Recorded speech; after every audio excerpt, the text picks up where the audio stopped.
Introdução. A Epopeia de Gilgame é um antigo conto sumério que narra a história da procura do rei de Uruk pela imortalidade.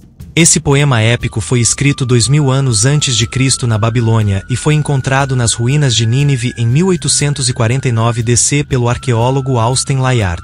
A obra conta com 11 tábuas de argila, contendo 300 versos cada uma, em escrita cuneiforme. A tradução da obra somente foi possível graças ao rei Dário da Pérsia, que transcrevia caracteres cuneiforme para 3 idiomas: persa, elamita e babilônico.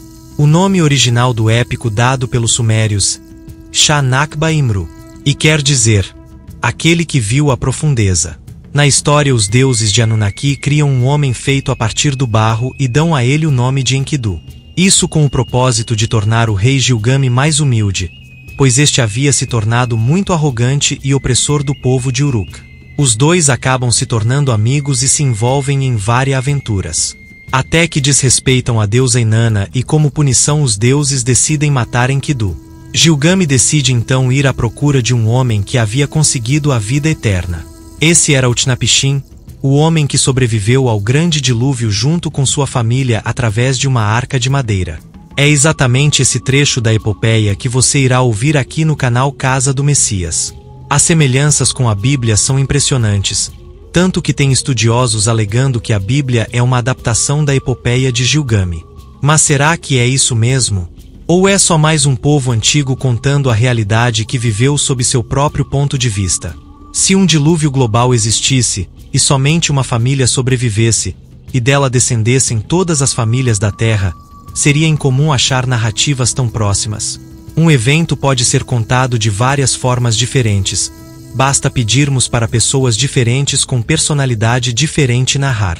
Porque ao redor do mundo existe o conto de um dilúvio global executado pelos deuses. Povos que teoricamente nunca se viram, contam a mesma história com algumas poucas variações. Seria Deus espalhando evidências mundo afora? Homem feito de barro e recebendo a morte por desobedecer os deuses, homem à procura da vida eterna, o jardim sagrado dos deuses, o dilúvio e uma família salva pela arca de madeira repleta de animais, tudo isso encontramos nesse épico sumério, que, diga-se de passagem, é até então a obra literária mais antiga do mundo.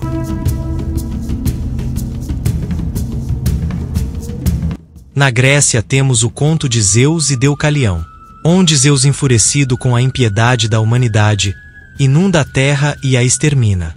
Prometeu, o titã, advertiu seu filho Deucalião sobre o plano de Zeus e o ensinou como escapar. Deucalião construiu uma arca de madeira e sobreviveu à inundação com sua família. Na cultura hindu temos o conto de Vishu e Manu, que também narra um dilúvio e uma família sendo salva por meio de um grande barco.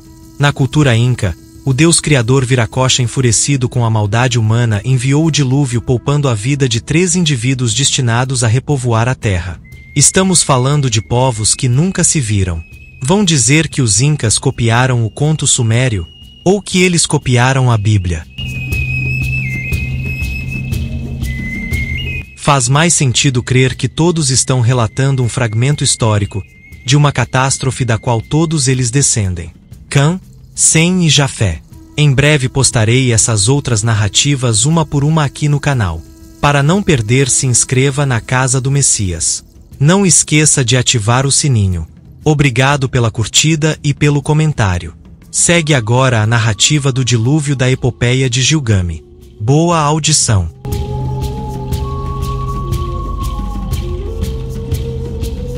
Gilgame fez uma longa e difícil viagem para aprender de Utnapishtim como este veio a adquirir a vida eterna. Como resposta às suas perguntas, Utnapishtim conta a seguinte história. Houve um tempo quando os deuses destruíram a antiga cidade de Shuruppak mediante uma grande inundação. Mas Utnapishtim, alertado por Ea, Enki, conseguiu sobreviver construindo um grande barco. Sua imortalidade foi uma dádiva concedida pelos deuses arrependidos em reconhecimento à sua ingenuidade e fidelidade ao restituir o sacrifício. Shuruppak, uma cidade que tu conheces e que está estabelecida à margem do Eufrates. Era cidade antiga, como eram os deuses que nela habitavam, quando seus corações levaram os deuses a provocarem uma grande inundação. Ali estavam Anu, Enlil seu pai valente, seus conselheiros, Enimurta, seu arauto, Enuge, seu Ene. Ninijicuea também está ali com eles. Ele repete suas palavras para a choça de juncos, casa de Utnapishtim, choça de juncos, dai ouvidos. Paredes reflitam. Homem de Shuruppak, Utnapishtim, filho de Ubartutu, lágrimas descerão. Sobre esta casa, construa um barco. Abandone suas posses, busque pela vida. Despreze a propriedade e mantenha a alma viva. Entre no barco e tome consigo a semente de tudo que vive. O barco que tu deves construir deve ter estas dimensões. Iguais devem ser a largura e o comprimento. Como o Apsu, águas subterrâneas, tu deves lhe fazer um teto. Eu compreendi e disse para Ea, meu senhor. Eis-me, meu senhor, ao que tu ordenares, ficarei honrado em cumprir. Contudo, o que eu devo dizer à cidade, ao povo e aos anciãos? Ea abriu sua boca para falar, dizendo-me a mim seu servo. Desse modo tu deverás dizer-lhes, eu aprendi que Enlil é hostil para comigo, de maneira que eu não posso residir em vossa cidade, nem pôr os meus pés no território de Enlil. Para as profundezas, portanto, eu a mandarei, para crescer com meu senhor Ea. Quanto a vós derramarei em abundância, os pássaros mais seletos, os peixes mais raros. A terra ficará cheia de ricas colheitas. Aquele que ao anoitecer ordenar as espigas, choverá sobre ele uma chuva de trigo, para iludir aos habitantes de Shuruppak quanto à real intenção da chuva. Com o primeiro raiar da aurora, a terra se ajuntará ao meu redor. Aqui o texto está muito fragmentado para se traduzir. Alguns devem levar betume, enquanto as demais coisas que são necessárias forem trazidas. No quinto dia eu apresentarei o madeiramento. 1 acre, inteiro, era o seu pavimento, 10 dúzias de cúbitos a altura de cada uma de suas paredes, 12 cúbitos cada mureta do convés. Acabei de fazer cada um de seus lados e os juntei. Eu a fiz com 6 pavimentos, dividindo o barco em 7 partes, seu pavimento plano eu dividi em 9 partes. Fiz a vedação. Fiz o mastro e preparei os suprimentos. Derramei 8 medidas de betume na fornalha, 3 de asfalto e também espalhei por dentro. Ao lado de uma de óleo que a calafetação consumiu, e 2 de óleo que o barqueiro utilizou. Eu imolei 2 bois para o povo, e uma ovelha a cada dia. Mosto, vinho, óleo e vinagre eu ofereci aos trabalhadores para que bebessem, como também água do rio, para que eles pudessem festejar o ano novo. No 7º dia o barco ficou pronto. O lançamento foi muito difícil, de maneira que eles tinham que erguer a prancha para cima e para baixo, até que 2/3 da estrutura entrasse na água. Por causa de tudo que eu tinha carregado, por tudo que eu tinha carregado de prata, por tudo que eu tinha carregado de ouro, por tudo que eu tinha carregado de todos os seres vivos, toda a minha família e parentes que eu mandei a bordo do barco, os animais do campo, as criaturas selvagens do campo, toda a tripulação que embarquei. Shamash havia-me estipulado um tempo. Quando ele ficasse inquieto à noite ordenaria que chovesse uma chuva de destruição. Entre em teu barco e feche a porta. E ele declarou que o tempo havia chegado. Aquele que fica inquieto à noite ordenou que chovesse uma chuva de destruição. E notei a aparência do tempo. O tempo era terrível de se contemplar. Para fechar todo o barco, Puzura-Muhi, o barqueiro, teve minha ajuda para juntar tudo o que era necessário. Com o primeiro raiar da aurora, uma nuvem negra ergueu-se no horizonte. Dentro dela os trovões de Ada, deus da tempestade e da chuva, enquanto Shala e Ani, arautos de Ada, iam adiante, movendo-se como precursores sobre as colinas e o planalto. Erregal, Nergal, o deus do mundo subterrâneo, faz o anúncio, fora da barragem. Apresenta-se Ninurta e ordena que se abram os diques. Anunnaki eleva as tochas, colocando a terra em chamas com seus raios. A consternação de Ada chega aos céus, tornando tudo que era luz em treva. A extensa terra foi destruída como um vaso de barro, que cai.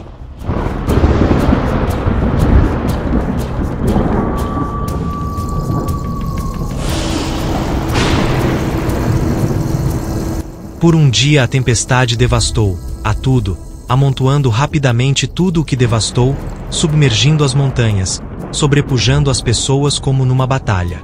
Ninguém podia ver seu companheiro, nem pode o povo ser reconhecido desde o céu.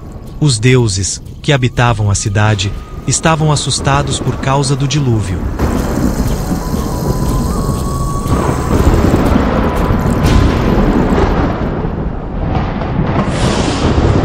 E retiraram-se ascendendo ao céu de Anu. Os deuses encolheram-se como cães que se agacham contra a parte baixa de um muro. Ishtar gritava como uma mulher no trabalho, de parto. A senhora de voz suave entre os deuses gemia em voz alta. Ai, os dias passados voltaram para o barro, porque me conduzi erroneamente na Assembleia dos Deuses, como eu pude me conduzir desse modo na Assembleia dos Deuses, ordenando uma batalha para a destruição de meu povo, quando fui eu mesma quem o fez nascer. Como as ovas dos peixes eles enchem o mar. Os deuses de Anunnaki choraram com ela, seus lábios se cerraram. Ao ver-a, todos. 6 dias e 6 noites sopram aos ventos, da inundação enquanto varre a terra. Quando chegou o 7º dia, a inundação levou a tempestade e acalmou a batalha, que havia sido feita como faz um exército. O mar se calou, a tempestade ficou imóvel, a inundação cessou. Eu observei o tempo, a calmaria se estabeleceu, e toda a humanidade retornou ao barro. A paisagem era tão plana como um telhado. Abri uma escotilha, e senti a luz sobre meu rosto. Curvei-me lentamente, assentei-me e chorei, e as lágrimas desceram pela minha face. Eu olhei a seu redor para as linhas da costa no grande mar. Em cada uma das 14 regiões, lá emergia uma região, montanha. O barco veio a se deter sobre o Monte Nizir. O monte sustentou firmemente o barco, não permitindo nenhum movimento. Aqui há um trecho indecifrável ou um perdido. Quando chegou o 7º dia, eu me apresentei e liberte uma pomba. A pomba foi adiante, mas voltou.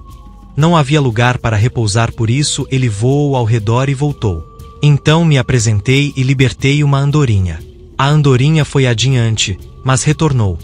Não havia lugar para repousar, por isso ela voou ao redor e voltou. Em seguida, me apresente e libertei um corvo. O corvo foi adiante e, vendo que as águas haviam diminuído, ele comeu, fez círculos, grasnou e não retornou. Eu deixei todos saírem para os 4 ventos e ofereci um sacrifício. Fiz uma libação no topo do monte. Alinhei de 7 em 7 vasos no devido lugar e amontoei cana, cedro e murta.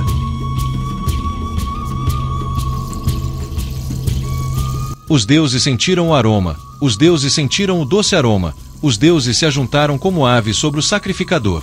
Assim que a grande deusa, Ishtar Ninurti, se aproximou, ela ergueu grandes joias que Anu fabricou para seu punho. Sim, deuses presentes, tão certo quanto este lápis lazuli em meu pescoço eu não esquecerei, me lembrarei destes dias, não os esquecendo jamais. Que os deuses se aproximem do ofertante. Contudo, Enlil não se aproxime dele, porque ele, sem moderação, trouxe o dilúvio e meu povo foi entregue à destruição. Tão logo Enlil se aproximou, e viu o barco, Enlil ficou furioso, ele ficou cheio de ira contra os deuses e Gigi, deuses celestiais. Alguma alma vivente escapou? Nenhum homem deveria escapar à destruição. Ninurta abriu sua boca para falar, dizendo ao valente Enlil: quem outro, além de Ea, pode fazer planos? Ea sozinho é quem sabe todas as questões. Ea abriu sua boca para falar, dizendo ao valente Enlil: tu é o mais sábio dos deuses, tu herói, como pudestes tu, sem medida, trazer o dilúvio? Sobre o pecador imponha seu pecado, sobre o transgressor imponha sua transgressão. Ao invés de trazer-lhes o dilúvio, melhor seria que um leão se levantasse para diminuir a humanidade. Ao invés de trazer-lhes o dilúvio, melhor seria que um lobo se levantasse para diminuir a humanidade. Ao invés de trazer-lhes o dilúvio, que a peste se levanta-se para ferir a humanidade. Não fui eu quem descobriu o segredo dos grandes deuses. Eu fiz com que Atrasaziz, extremamente sábio, um epíteto de Utnapishtim, tivesse um sonho, e ele percebeu, descobriu, o segredo dos deuses. Agora receba este conselho com relação a ele. Imediatamente Enlil deixou o barco. Sustentando-me pela mão, me levou para fora. Ele levou minha esposa para fora e a fez se prostrar ao meu lado. Ficando de pé entre nós, tocou nossas frontes e nos abençoou, Até agora Utnapishtim foi humano. Daqui em diante Utnapishtim e sua esposa serão como os deuses. Utnapishtim habitará longe, na montanha dos rios. Assim ele me tomou e me fez habitar muito longe, na montanha dos rios. Fim. Não se esqueça de se inscrever no canal, assim você continuará tendo acesso ao nosso conteúdo. Deus te abençoe.